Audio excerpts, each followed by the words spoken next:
Olá, meus irmãos, sejam todos muito bem-vindos. Estamos iniciando aqui mais uma live, né? Mais um episódio do nosso podcast que trata sobre o Apocalipse. Hoje iremos tratar Apocalipse 12, né? Ali a mulher e o dragão e muitas outras informações que temos lá.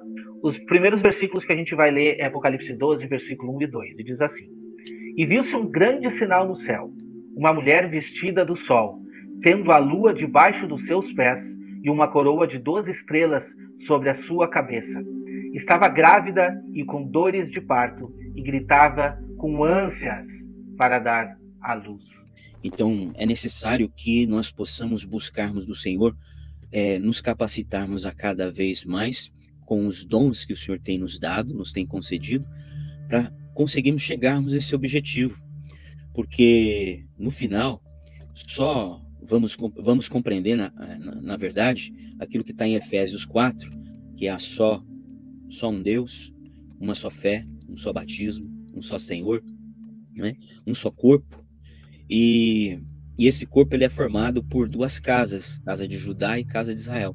Mas há um só corpo, há uma só fé. Então, fé não tem só o sentido da fé apenas como um dom, aquele dom da fé do qual nós fazemos uso, né, quando nós precisamos de obter uma cura, mas fé como um conceito, né, de doutrina do evangelho do reino, né? Então, essa unidade da fé ela é importante. Então, a gente precisa remir o tempo em tudo aquilo que a gente vem estudando e focar de fato naquilo que importa, para que a gente possa, de forma muito objetiva, chegarmos a um consenso em tudo aquilo que for possível.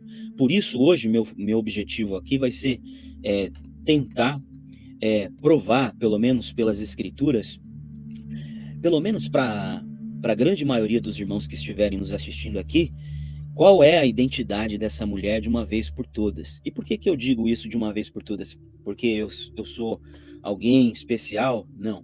Porque nós aqui somos alguém especial? Não.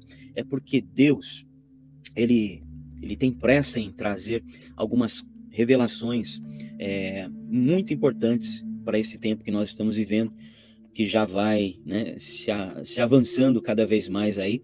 Então a gente precisa remir esse tempo e tá com o coração sensível para conseguir transmitir tudo aquilo que Deus tem nos revelado de uma forma clara, objetiva, a fim de que toda a igreja de Cristo possa ser edificada e aperfeiçoada. Tá bom, irmãos? Então, esse é o meu objetivo aqui agora. Nesses dois primeiros versos, nós tivemos aqui a leitura, né, que diz claramente que João, estando ele ali na ilha de Patmos, né, ele foi arrebatado em espírito no dia do Senhor, e então ele teve, dentre muitas visões, ele teve essa visão que ele chama de grande visão. Ele viu uma mulher, né, uma mulher é uma grande visão, um grande sinal, no céu, e detalhe que é no céu. Isso já tem que falar muito para a gente, porque quando o Senhor está falando que a visão é no céu, não é só o fato dele ter sido arrebatado até o céu, como está lá no capítulo 4, mas isso também está querendo dizer para a gente que o que ele está vendo tem a ver com as coisas celestiais, tem a ver com bênçãos eternas nas regiões celestiais em Cristo, tem a ver com isso. Então, não é uma visão de algo que ele está tendo em relação a coisas terrenas, mas sim a coisas espirituais. Isso já tem que dizer muito para a gente.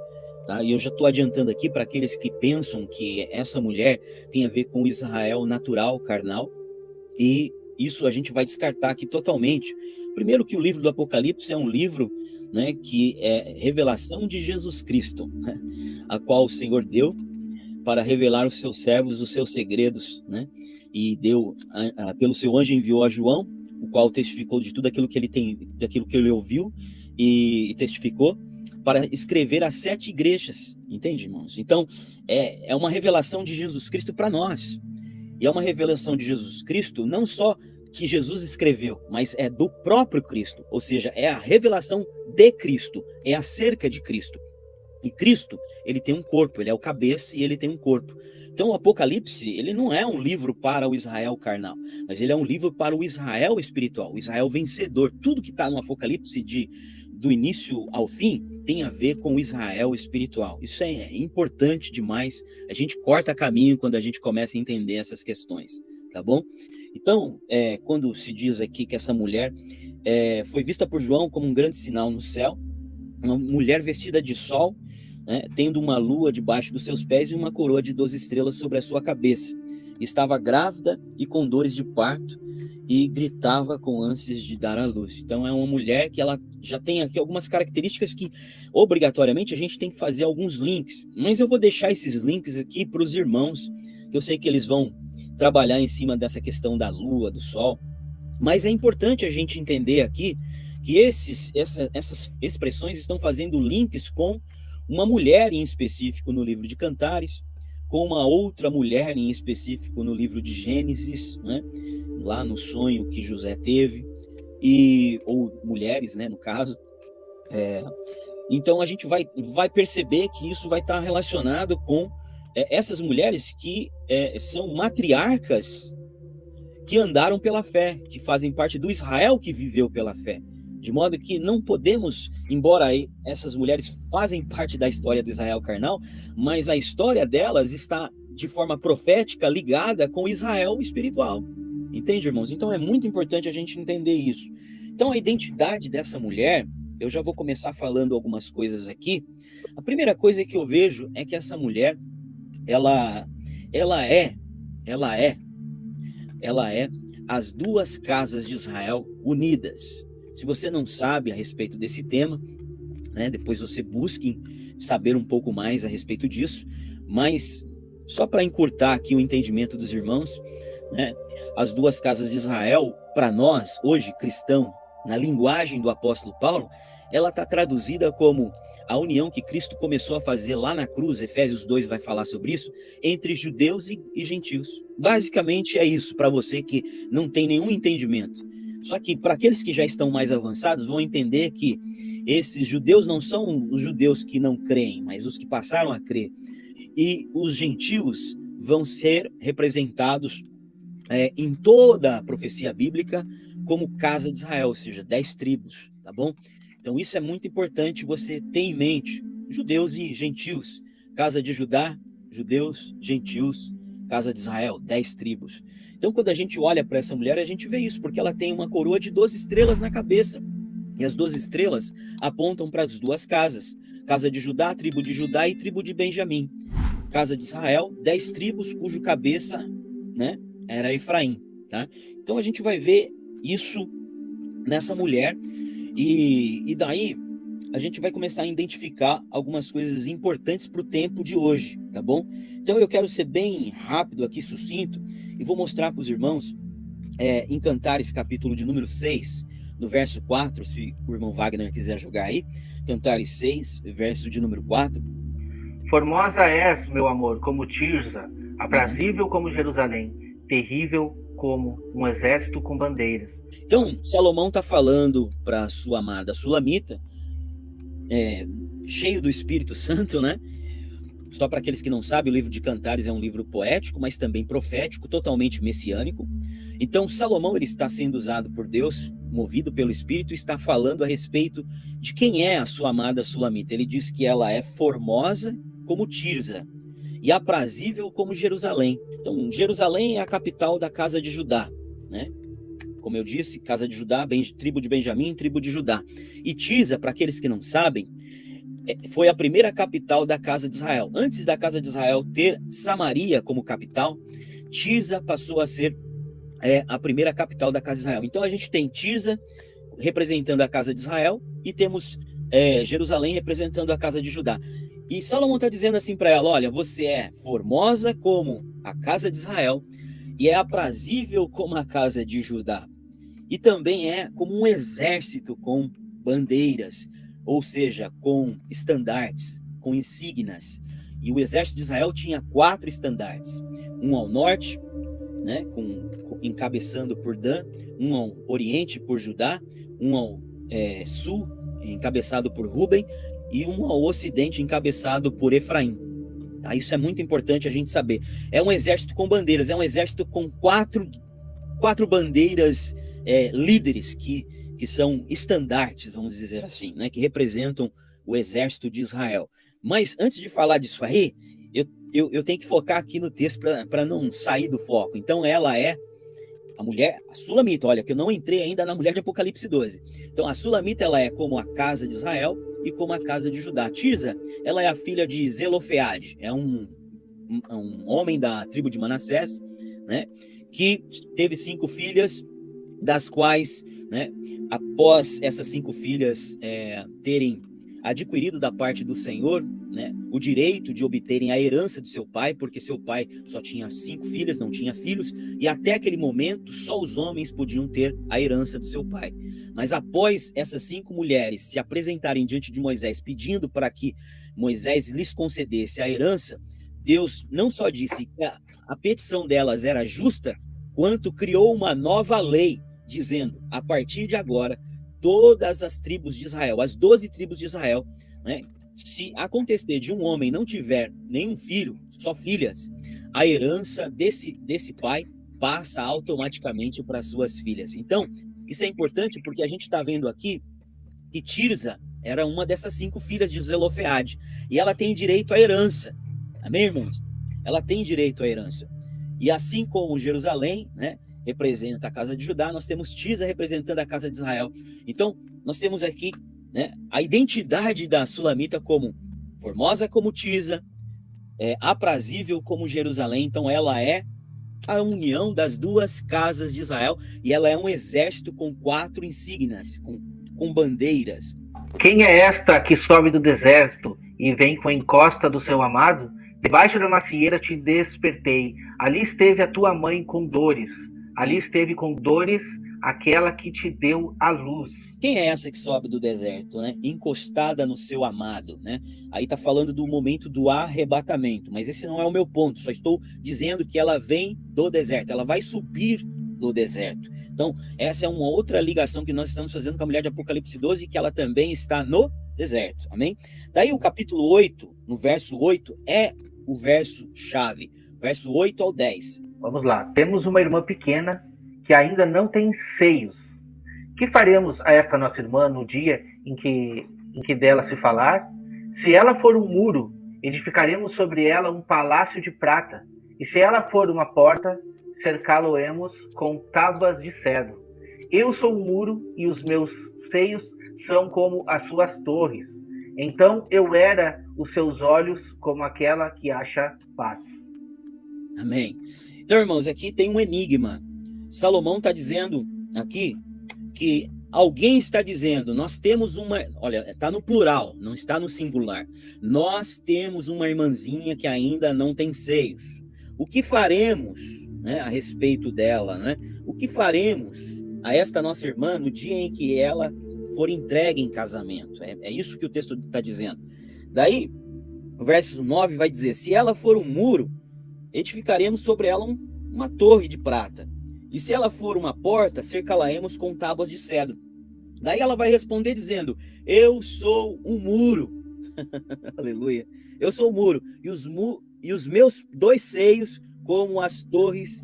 Então eu era aos seus olhos como aquela que acha paz, que acha shalom. Shalom, irmãos. Yerushalayim. Yerushalayim. Jerusalém. Nova Jerusalém. Então aqui é uma linguagem espiritual que traz a identidade de quem é a Sulamita. A Sulamita, ela está aqui em uma narrativa no plural. Quem é que está falando aqui no plural? São os nossos irmãos da Nova Jerusalém, a esposa do Cordeiro, tá? Da velha aliança, que estão falando a respeito da igreja, da nova aliança. Já estou adiantando, eu vou mostrar e vou provar para vocês. Estão falando, olha, nós temos uma irmãzinha que ainda não tem seios. Seios fala de maturidade. E esses seios, ela chama aqui de 2 torres de prata, tá?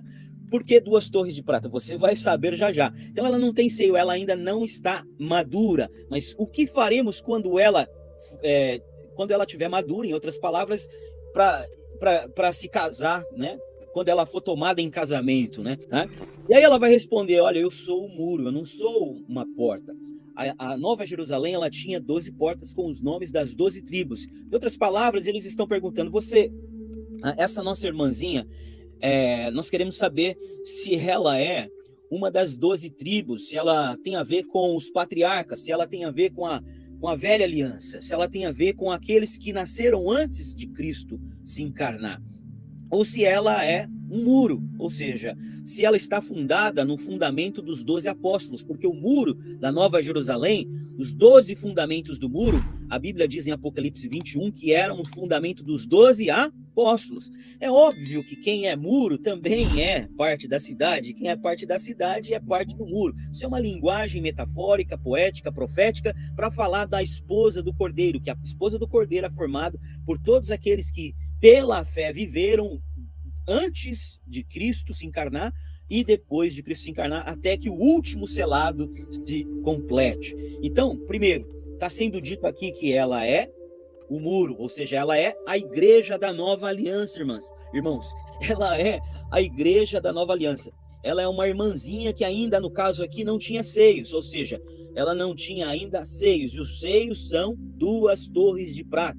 Irmãos, e a Bíblia diz em Números 10 que haviam 2 sacerdotes que tocavam 2 trombetas de prata nas festas e nas guerras quando Israel levantava acampamento. 2 torres de prata sobre o muro, irmãos, fala de 2 atalaias, 2 profetas, 2 testemunhas. Ou seja, ela não pode ser entregue em casamento até que as 2 testemunhas apareçam. Até que elas apareçam, então ela se tornará madura e aí então ela poderá ser entregue em casamento. Então agora, nós já entendemos que essa sulamita tem a ver com sol, lua, estrelas. Eu não li esse texto porque eu quero deixar para os irmãos lerem. Os irmãos certamente vão ler esse texto de Cantares, que vai dizer que a sulamita é formosa como a lua, brilhante como o sol, exatamente como está em Apocalipse 12. Então não há aqui uma ilação da nossa mente, Sim. uma floração nossa, não, isso é constatação profética. Agora nós já entendemos aqui, Cantares e Salomão, quem é a sulamita? Ela é a esposa do Cordeiro, a Nova Jerusalém. Porém, mais um detalhe, ela não é só a Nova Jerusalém, a esposa do Cordeiro, mas o detalhe em específico é que está sendo dito que ela é a igreja do tempo do fim, porque ela é a igreja de onde vai ser criado as 2 torres de prata, os seus 2 seios, que é as 2 testemunhas. Então nós vamos observar que essa mulher de Apocalipse 12, ela é também os 144 mil. E vai haver alguns links aqui. O primeiro, óbvio, é as 12 estrelas, né, na coroa dela, tá? Mas o segundo link é o fato, e eu vou descortinar isso depois, na segunda fala, é o fato de que essa mulher de Apocalipse 12, talvez muitos não atentem para esse detalhe, ela está grávida, ela está indo para o deserto e ela está grávida de um filho, ao qual a Bíblia se refere ao filho varão, né? Uhum. E ela dá à luz em meio a dores de parto, né? Em meio a muitas dores. E eu sei que a principal revelação aqui é a respeito de Cristo, tanto na cronologia, né? Eu quero me referir mais assim no tempo cronológico e no tempo determinado, no moed determinado, né? Moed no hebraico e kairos no novo. Se você quer saber qual é a palavra similar à palavra moed, tempo determinado no Novo Testamento, é a palavra kairos. Então, toda vez que você procurar no Novo Testamento sobre moedas e tempos determinados que tem a ver com festas, procure a palavra kairos, que você vai encontrar muitas revelações, tá? Então, quando a gente olha para a mulher de Apocalipse 12, a gente vê que ela está grávida e ela está com ânsias para dar à luz, ela tem dores de parto. E quem é a outra mulher que também faz parte dessa mulher? Porque quando a gente olha para ela, a gente consegue enxergar também essa outra mulher, que é Raquel, né? Porque no sonho de José, os irmãos vão falar sobre isso, né? José teve um sonho cuja sua mãe, ela era comparada à lua, não é verdade? Né? Ela era comparada à lua, seu pai Jacó comparado ao sol, Raquel comparado à lua. Então Raquel está dentro dessa revelação, ela também faz parte dessa mulher, né, de Apocalipse 12. E só que o detalhe é que ela também está com dores de parto. É como uma ilustração, uma tipologia da última semana. Não por acaso, esses são os dias que a Bíblia fala que são chamados de aflição de Jacó. Então, ali, nesse momento, nesse período, eu não quero me focar aqui no momento exato, mas nesse período da aflição de Jacó, nós temos ali, então, Raquel dando à luz a Benjamim, o filho da sua mão direita, filho da mão direita, né? Uhum. E então Raquel morre, né? Nesse momento de aflição, mas Benjamim nasce. E detalhe, Jacó está vindo com 11 filhos, só falta um, 12, né? Benjamim. Então Benjamim, ele é o menor, ele é o último e ele é o menor. Amém, irmãos?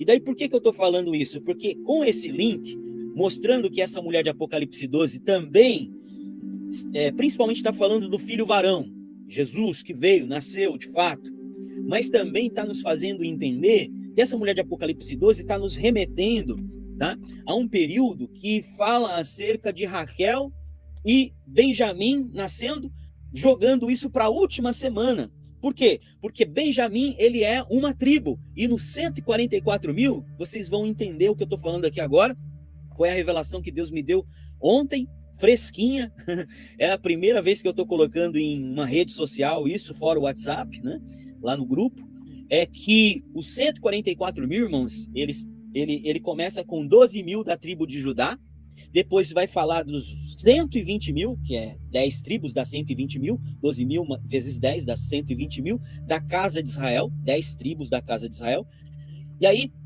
a última dessas 10 é José, então Judá, primeira tribo, mais 10 tribos, e aí temos 11, e a última é o quê? Benjamim. Então nós temos Judá e Benjamim no final, e nós temos 10 tribos no meio. Irmãos, isso não está ali por bonito, não é por acaso. Judá, Deus está deixando para nós um entendimento de que esse Israel é o Israel espiritual, que tem a ver com a esposa do Cordeiro, a Nova Jerusalém, irmãos. E que ali, enquanto a igreja começava ali lá em Jerusalém, a igreja primitiva, os judeus, eles tiveram esse privilégio ali na igreja primitiva de receber o evangelho, por isso a tribo de Judá aparece primeiro, logo em seguida o evangelho vai ser anunciado para os gentios.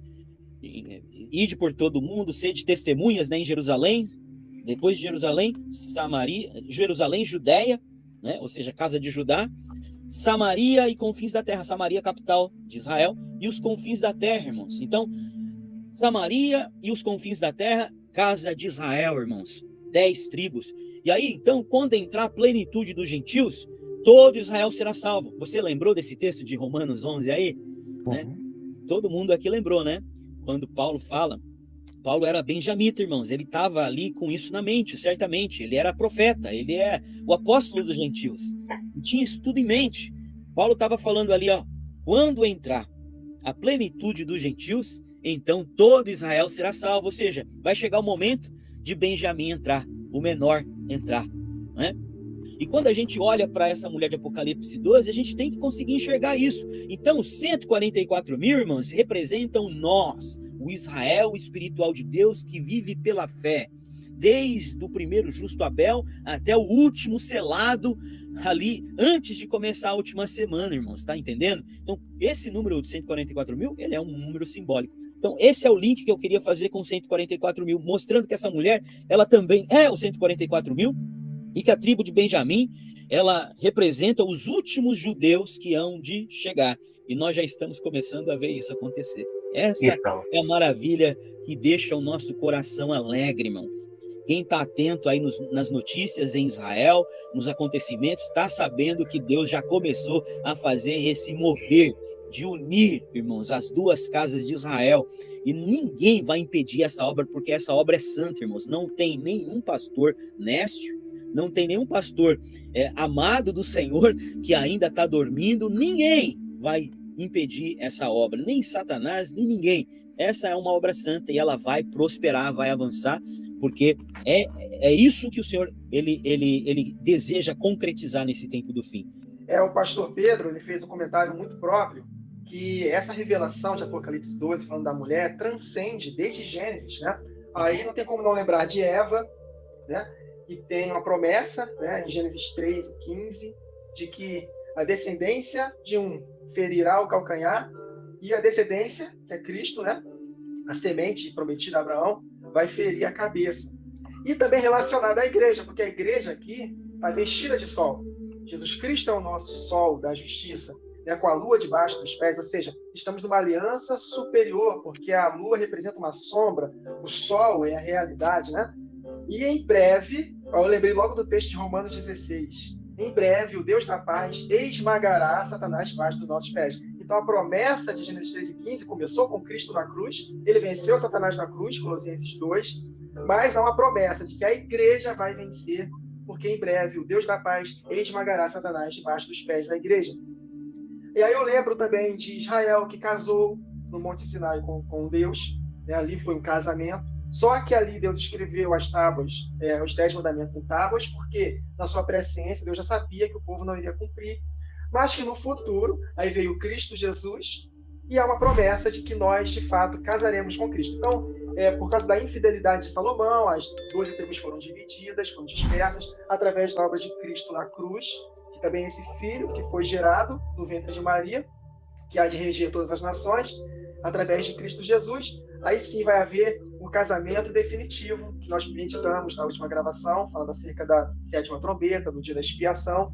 Então, de fato, transcende todos os tempos. Aí o que a gente pode analisar? De Adão, Eva casou com Adão. Eva é a figura da igreja, Adão é a figura de Cristo. De Adão até Moisés, 2000 anos. Houve o casamento também lá no Monte Sinai. E Moisés também é uma figura de Cristo, porque ele profetizou que viria outro semelhante a ele, né? A ele ouvis falando acerca de Cristo. Então ele é uma figura de Cristo também. E de Moisés até Cristo, mais 2000 anos, 4000 anos. E de Cristo Jesus, a sua obra da cruz, até a sua volta, que é o casamento definitivo, mais 2000 anos. Então, 6000 anos de história da humanidade representada nessa mulher aqui no capítulo 12. Para que nós possamos compreender de fato que essa mulher aqui, de fato profetizada aqui, é a igreja na última semana de Daniel. Em especial aqui, na metade da última semana, que mais para frente nós vamos meditar. Então aqui são as 7 lâmpadas devidamente acesas, as 2 testemunhas, a igreja do Senhor, as 12 tribos unidas através do corpo de Cristo, por isso que são 12 estrelas, por isso que Tiago começa a sua carta falando as 12 tribos dispersas por entre as nações. Então, nós precisamos compreender acerca das 2 casas de Israel, o mistério da divisão das 12 tribos, da sua reunificação, os gentios unidos na oliveira. Meus irmãos, se nós não tivermos esse entendimento, nós não vamos entender Apocalipse. Então, o que o pastor Alex falou foi muito próprio, foi maravilhoso, palavras maravilhosas. Nós temos que ouvir várias vezes para captar esses enigmas. Deus tem dado graça para ele, para poder desvendar enigmas. E cada um vai somando. E louva a Deus pela nossa unidade, que eu tenho aprendido muito. E com esse entendimento, meus irmãos, nós vamos despertar essas 10 virgens. E não é prepotência nenhuma, não. Com humildade eu falo que nós estamos fazendo parte, sim, da voz, do grito da meia-noite, que está despertando. E esse trabalho que nós estamos fazendo aqui vai alcançar muitos corações. Então, resumidamente, é isso que eu consegui enxergar nesses 2 primeiros versos. Tem a questão dela achando-se grávida, grita com dores de parto. Eu anotei aqui vários textos. Se não der para ler hoje, numa próxima oportunidade a gente pode ler. Ou eu posso gravar um vídeo individual no meu canal para acrescentar, por causa do nosso tempo, né? E eu anotei aqui muitos textos falando que essa dor de parto é, na verdade, a perseguição que a igreja vai passar. Um texto de Isaías 66 é muito interessante, que está escrito que primeiro foi gerado o filho e depois vieram as dores de parto. Está dizendo que, falando acerca da igreja, o filho foi gerado, através de Cristo nós nascemos de novo, mas haverá as dores de parto, para que, através dessas tribulações, Cristo será gerado em nós, como o pastor Alex falou, até que cheguemos à plenitude, à estatura de varão perfeito. Então, basicamente, eu enxergo que essas dores de parto aí nos falam acerca da perseguição que essa mulher vai sofrer na grande tribulação. Mas aqueles que perseverarem até o fim serão salvos. Né? Apocalipse 13:10 está escrito, aqui está a perseverança dos santos. Apocalipse 14 falando acerca dos 144.000. Então, quem perseverar até o fim vai ser salvo. Por quê? Porque importa que passemos por muitas tribulações, ou seja, devemos passar por essas dores de parto para que possamos herdar o reino e nós alcançarmos a perfeita varonilidade e sermos semelhantes ao corpo glorioso do Senhor Jesus. Então, resumidamente, é isso que eu consigo enxergar, né, nesses 2 primeiros versos de Apocalipse 12. E às vezes as pessoas podem perguntar, mas por que desvendar assim, vasculhar, para buscar todas essas conexões? Ele faz parte do propósito de Deus. O Senhor já deixou isso. Quero até ler aqui, Salmo 78. Escutai a minha lei, povo meu. Inclinai os ouvidos às palavras da minha boca. abrirei a boca numa parábola, proporei enigmas da antiguidade.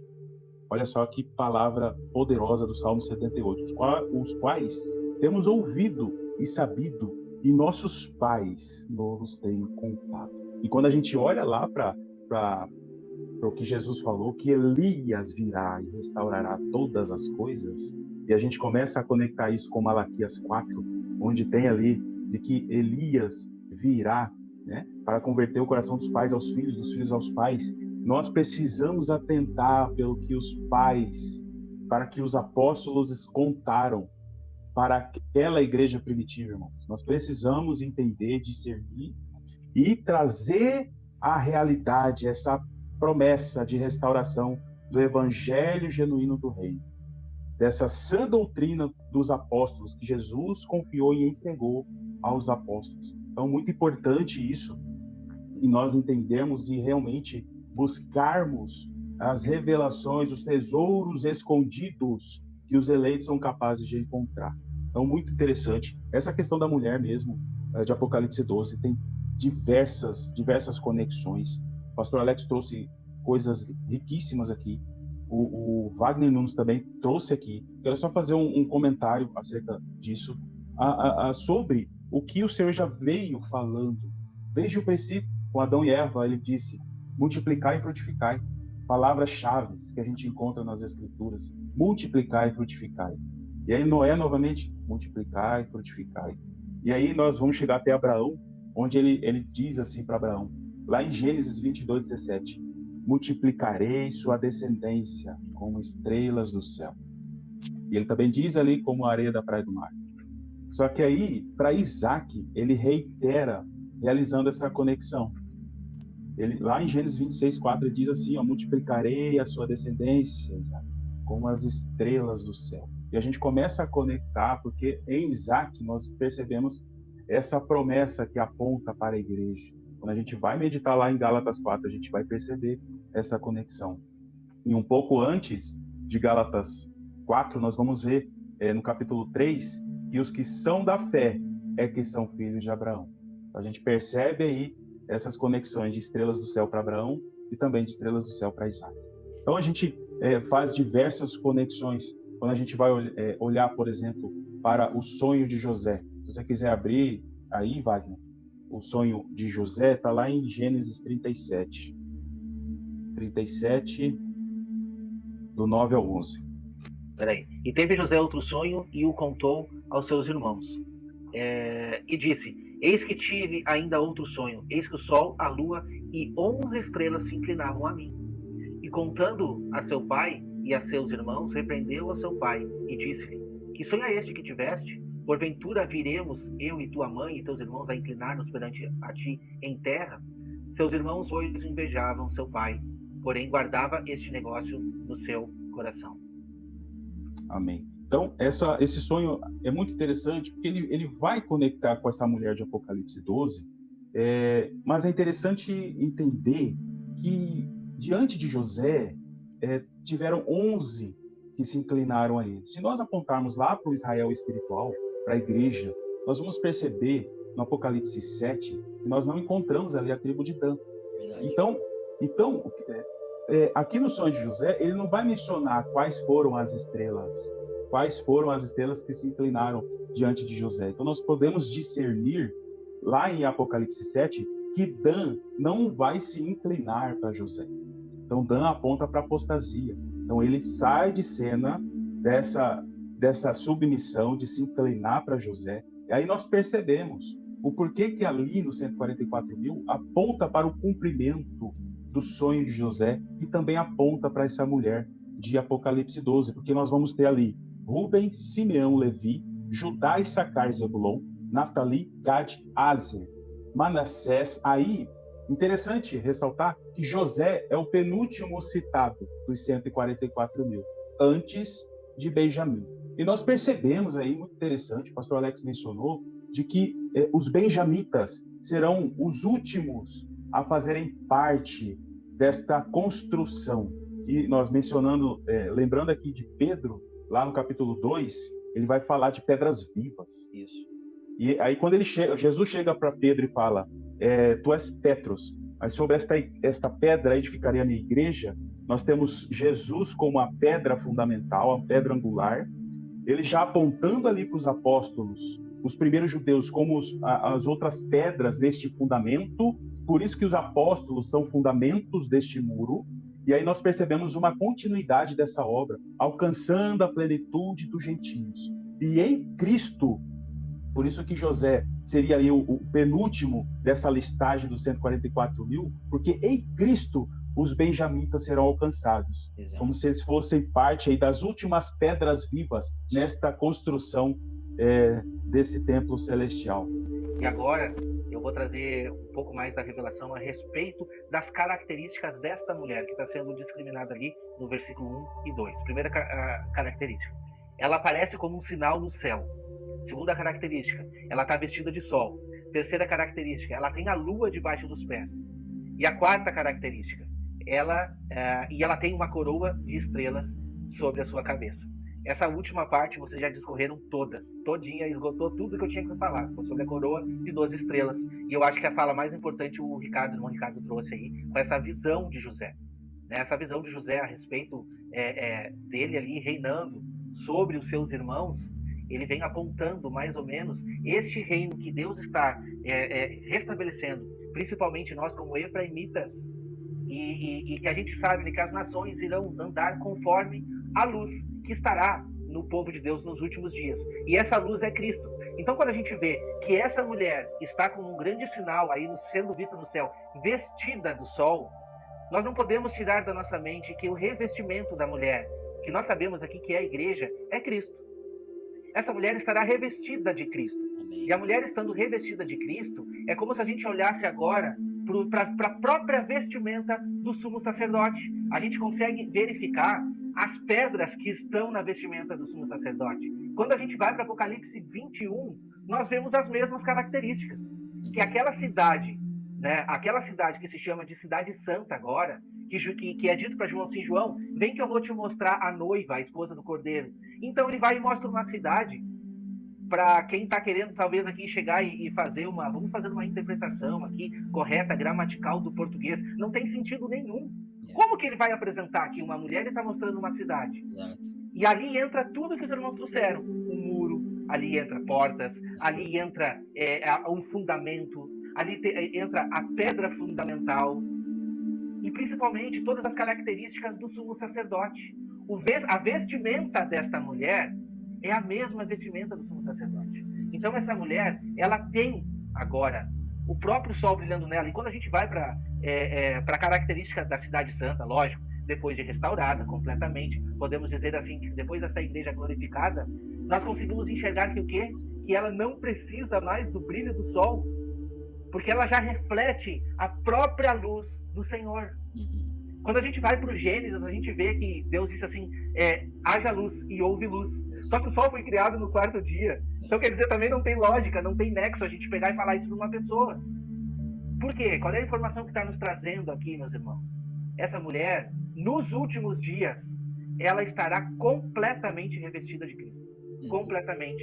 E isso será como um grande sinal no céu. Isso será um sinal aplausível para todos aqueles que talvez assim não acreditam. Não é fácil de viver nesse mundo sendo santo, nos santificando, né, irmão Wagner? Buscando a santidade no mundo cruel, no mundo cheio de pecados como o de hoje. Não é fácil de a gente viver em santidade. Mas naquele momento, aí trazendo aí para essa última semana, vai ter um vale de decisão, e a gente sabe disso. E as pessoas vão se posicionar junto a essa mulher, aí serão conduzidas ao deserto. A gente ainda não entrou nesse ponto, mas vai chegar lá, juntamente com essa mulher. Muitas nações andarão segundo a sua luz, mas vê que essa luz, ela não é uma luz própria, é uma luz emprestada. É uma luz de Cristo, a própria luz de Cristo brilhando. Então eu gostaria de trazer os irmãos para fazer essa comparação. Agora, o outro ponto, tá? A lua debaixo dos seus pés. Meus irmãos, a lua, se a gente for trazer a comparação da lua, ela foi determinada para o povo de Israel, para toda a humanidade, para servir como os moedos, né? Para a separação dos tempos determinados. De tempos. O que significa nos trazer que essa mulher tem a lua debaixo dos pés? Essa mulher, ela sabe o tempo que ela está vivendo. Então a gente vê essas colocações que não estão ali para bonito. E muitas vezes nós queremos ler a Bíblia de uma forma corrida. E aí já pega tudo mastigado, porque o pastor falou que é assim e tal. Meus irmãos, não, nenhuma palavrinha que está sendo colocada aqui é para bonito, entendeu? Nós precisamos analisar. E o que diz ali também em Salmos 81, versículo 3? Tocai a trombeta na lua nova no tempo apontado da nossa solenidade. Então, a lua determinava até as festividades, as festas. O que a gente está trazendo aqui é exatamente a representação das últimas 3 festas que irão chegar aí. Né? O toque de trombeta, expiação e tabernáculos. Então, a lua servia para que o povo pudesse se orientar. O povo se orientava naquela época através da lua. Então, a gente vê aqui um toque de trombeta exatamente na lua nova, no tempo da solenidade. E esse evento que nós estamos trazendo aqui é exatamente o início, né, dessa última semana. E aí depois essa mulher ela vai fugir para o deserto exatamente no meio da semana, é um tempo determinado. Então essa expressão que está nos trazendo aí da lua, ela é uma expressão muito importante para que nos faça voltar para as solenidades e ter um entendimento correto. Olha só, transfigurou-se diante deles e o seu rosto resplandeceu como o sol e as suas vestes se tornaram brancas como a luz. Isso aqui está fazendo uma alusão a Cristo Jesus como a luz, né? Mas para vós, os que temeis o meu nome, nascerá o sol da justiça, e cura trarás nas suas asas, e saireis e saltareis como bezerros da estrebaria. Aqui também fazendo a alusão do sol da justiça, que é Cristo que está nascendo nos nossos corações. E viu-se um outro sinal no céu, e eis que era um grande dragão vermelho, que tinha 7 cabeças e 10 chifres, e sobre as suas cabeças 7 diademas. E a sua cauda levou após si a 1/3 das estrelas do céu, e lançou-as sobre a terra, e o dragão parou diante da mulher que havia de dar à luz, para que, dando ela a luz, lhe tragasse o filho. Que nós já meditamos no nosso podcast, que essa cauda, embora fala acerca de Satanás, que arrastou uma terça parte dos anjos, como estrelas, eles se comparam também à igreja.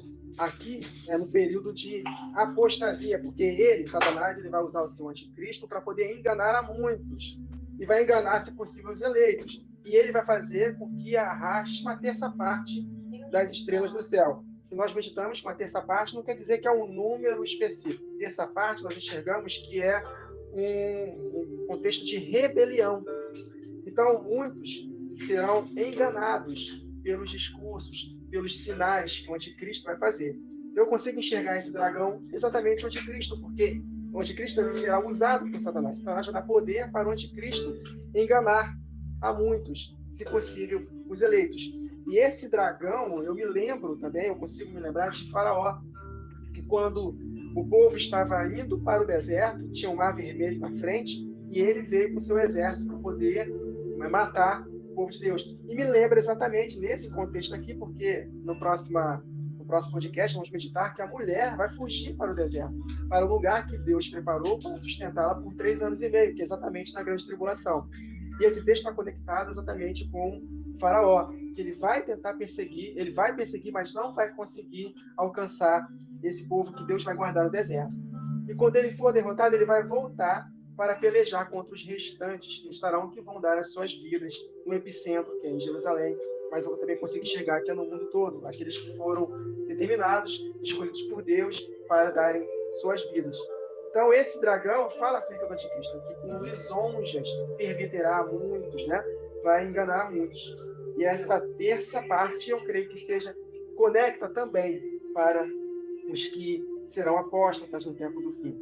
Né? Então, é basicamente isso que eu consigo enxergar. Nós vimos aqui no verso 3, né? Ele tem 7 cabeças e 10 chifres. Nós já compreendemos que fala acerca do... Jesus está voltando para que nós possamos compreender os 7 impérios. Né? Até Roma foram 6 impérios. Né? Na cosmovisão bíblica tem Egito, Assíria, depois tem a estátua do rei Nabucodonosor, né? Babilônia, Medos e Persas, tem Grécia e tem Roma. E o 7º, que é exatamente do anticristo, que ele vai fazer aliança com 10 reis, e desses 10 reis ele vai derrotar a 3, vai surgir com um chifre pequeno. Então, basicamente, fala acerca também da manifestação do anticristo. Então, irmãos, aqui nesses 2 versos eu vejo o mistério da iniquidade sendo revelado. Né? E o mistério da iniquidade, Paulo diz em sua carta, a segunda carta aos Tessalonicenses, que o mistério da iniquidade já operava nos dias dele. Por quê? Porque ele certamente estava em mente, o apóstolo Paulo, né?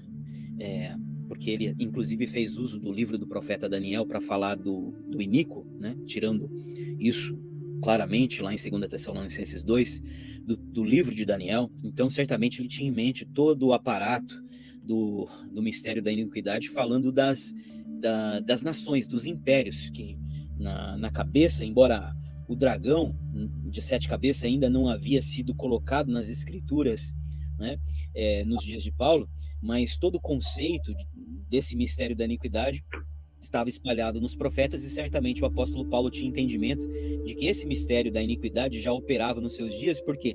Porque as cabeças ou os reinos, né, que representam esse dragão já estavam se formando, porém ainda não estava completo. Amém, irmãos? Então, quando eu olho para esse texto de Apocalipse aqui, eu vejo o mistério da iniquidade sendo revelado, e eu vejo aqui o primeiro êxodo sendo apontado, e o segundo êxodo, o último êxodo, que é um tema que muitos cristãos, infelizmente, ainda não têm conhecimento, não têm acesso. Aliás, esse é um dos temas que eu já tenho gravado no meu canal, sobre o último êxodo, e que muito em breve a gente vai também falar. A gente está pensando até em fazer uma super live, né, para falar do último êxodo, porque é um tópico que abrange muita coisa. É um dos tópicos que abrange coisas assim, num todo, né? Como as duas casas de Israel, é um tópico grandioso. Mas o último êxodo também é um tópico grandioso. É uma realidade que, infelizmente, maravilhosa, e que, infelizmente, poucos cristãos ainda têm acesso. A Bíblia fala de um último êxodo, não é coisa da nossa cabeça, não é invencionismo nosso. Isso está na boca dos profetas, espalhado por todos os profetas, está inclusive na boca dos apóstolos e também no escritor aos Hebreus, de forma riquíssima. Então, quando eu olho para esse episódio aqui do dragão, não é? O dragão com 7 cabeças e 10 chifres e 7 diademas, e a gente vai para Apocalipse 12 e vê aqui, né, a figura do dragão perseguindo a mulher, o rio saindo da boca como sendo o exército do anticristo, né? O exército do anticristo perseguindo a mulher, a terra ajudando a mulher, abrindo a sua boca. Quando a gente vai lá para o livro da lei, se não me falha a memória, em Êxodo, a gente vai ver que terra está sendo dito ali no cântico, acho que de Miriam, como uma representação do mar vermelho se abrindo. Então aqui, quando se diz a terra ajudou, né, abrindo, engolindo o rio, é a mesma referência para o mar se abrindo, engolindo o exército de Faraó. E a Bíblia fala, acho que é o profeta, o irmão Ricardo vai me lembrar, eu acho que é Ezequiel que fala que Faraó, ele é chamado de o dragão do mar, né? Eu acho que é isso. Exato, exatamente. Então a gente não por acaso está vendo aqui a figura, né, de Satanás também nos remetendo ao primeiro êxodo. Tá? Então a gente, forçosamente, as escrituras está nos levando para o primeiro êxodo e fazendo a gente olhar para o dragão e lembrando de Faraó perseguindo o povo de Israel. Só que detalhe, irmãos, é que aquele dragão, na época do primeiro êxodo, ele só tinha no máximo 2 cabeças, Assíria e Egito. Ele não tinha 7 cabeças. Então só o detalhe, só o fato de Apocalipse 12 está dizendo que o dragão agora tem 7 cabeças, isso significa que está falando de um último êxodo. Só isso aqui já prova que já tem que haver um último êxodo. Por quê? Porque lá no passado, esse dragão, Satanás, que simbolicamente estava representado por Faraó, lá só tinha no máximo 1 ou 2 cabeças, Assíria e Egito. Não tinha a Babilônia, não tinha a cabeça da Pérsia, não tinha a cabeça da Grécia, não tinha, né, a cabeça de Roma, e não tinha, para muitos, como eu acredito, que seja a 7ª cabeça, a ONU, né? Se você quiser ter uma outra interpretação, tudo bem, mas eu acredito que a 7ª cabeça já está aí, sim, só falta os 10 chifres serem colocados ou preparados, como queira, e os diademas serem colocados sobre a cabeça dos 10 chifres, né? Então, essa é a minha fala aqui, dizer que esse texto está deixando claro que esse dragão, ele já está representando a obra de Satanás, do mistério da iniquidade, já no tempo do fim, apontando para o último êxodo, e aí ele está diante da mulher, né? Está parado diante da mulher, querendo tragar o filho varão, como já foi falado muito aí sobre esse filho varão. Agora, no último êxodo, né? O primeiro êxodo, lá a gente vê que Faraó queria destruir quem? O povo de Israel. E quem é que o anticristo vai tentar destruir nesses últimos dias? O povo de Israel. Então nós somos os filhos de Deus, irmãos. Interessante que o dragão, ele tem características que ele vai, durante os tempos, as eras, ele vai transferindo neste mundo as suas características, os seus intentos, os seus planos malignos. Então, o mistério da iniquidade vai sendo cada vez mais injetada nas nações. E o que a gente olha aqui, comparando esse dragão aqui de Apocalipse 12 com a besta do capítulo 13, nós vamos perceber que a besta, ela tem características semelhantes desse dragão. O dragão tem 7 cabeças e tem diademas em cada cabeça, mostrando para nós que esse dragão, que é Satanás, a antiga serpente, ele veio dominando sobre as nações e principalmente os impérios dominantes neste mundo durante as eras. Aí ele pega todo este domínio que ele teve durante as eras e ele transfere esse domínio, esse poder, essa autoridade para a besta. E aí a gente vai perceber que essas diademas que estavam sobre as 7 cabeças do dragão, na besta a gente vai perceber que os diademas estão nos chifres. Ou seja, todo esse poder do maligno, e o mundo jaz do maligno, será transferido potencialmente para a besta dos últimos dias. A besta que tem aqui 7 cabeças e tem 10 chifres na 7ª cabeça. E a gente entende esse mistério. E o propósito do inimigo de frear, de tirar, fazer com que as promessas do Senhor não se cumpram sobre essa mulher. Por isso essa perseguição, ela vem persistindo por eras e com muita intensidade nos últimos dias. E o dragão, ele vai transferir esse poder, essa perseguição, essa força dominante para a besta de Apocalipse 13. Muito interessante. Porque quando a gente vai para o texto diz assim, ó, agora veio salvação, o poder e o reino do nosso Deus. Como que agora veio a salvação, o poder e o reino do nosso Deus? Se isso está no passado? Não, veio o pecado naquele momento. Se o texto está trazendo isso, ele está dizendo o seguinte, exatamente ainda vai continuar trazendo, né? Pois foi expulso o acusador. Então eu vejo um momento muito crucial, principalmente lá no céu, aonde Satanás que nos acusa não terá mais essa função lá. A partir desse momento, ele vai realmente, como o texto está mostrando, se parar na frente da igreja para fazer essa grande perseguição. Por isso que quando a gente vai lá para a 4ª trombeta, até botei texto aqui, eu nem vou abrir muito para a gente não perder muito tempo.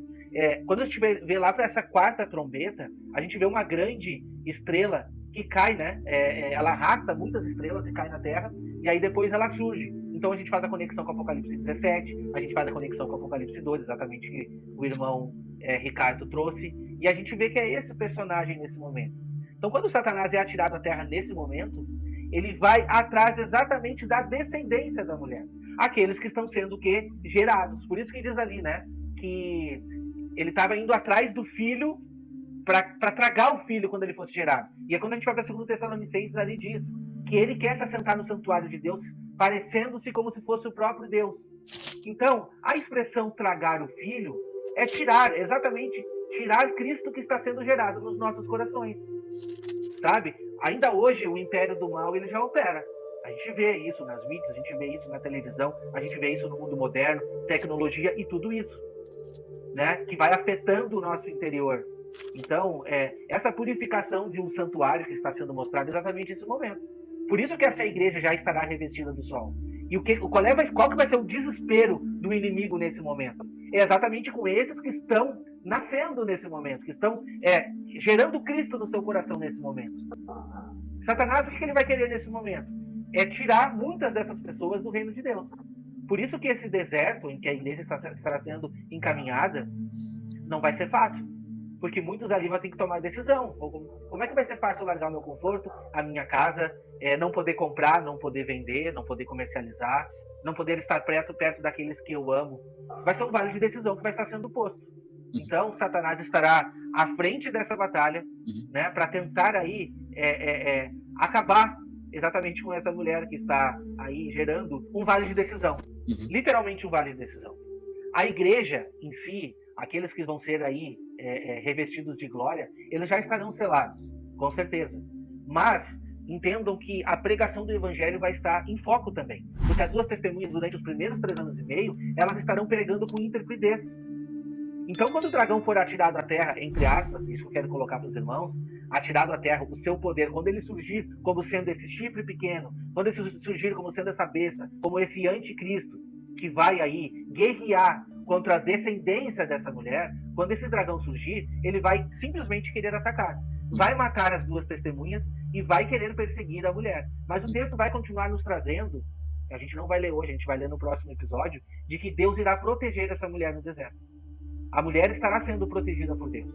Mas as 2 testemunhas que estarão pregando e morrendo, pregando e morrendo. Até que Jesus vem e faz a justiça aos santos. Não se esqueçam que para quem quiser assistir todos os episódios desse podcast aí na sequência, tem também aqui debaixo aqui um link com a playlist, né? E convido os irmãos, por favor, se inscrevam aqui no canal do Pastor Alex, Reino da Balada. Tem muita. Se vocês que gostaram da participação do pastor, tem muitos vídeos edificantes lá. O irmão Wagner Nunes, com os seus incansáveis vídeos que trazem para nós aí a respeito do combate aí, né? Combate aí contra o pecado, combate aí contra muitas heresias, irmão. Eu estou sendo muito edificado, irmão Ricardo. Muito obrigado por tudo também, pela participação. Então, meus irmãos, que Deus possa abençoar e estar com todos vocês. E a gente encerra por aqui. Tá tudo bem assim? Maravilha. Então tá ótimo. Que Deus abençoe. Abraço. E assim uma ótima noite.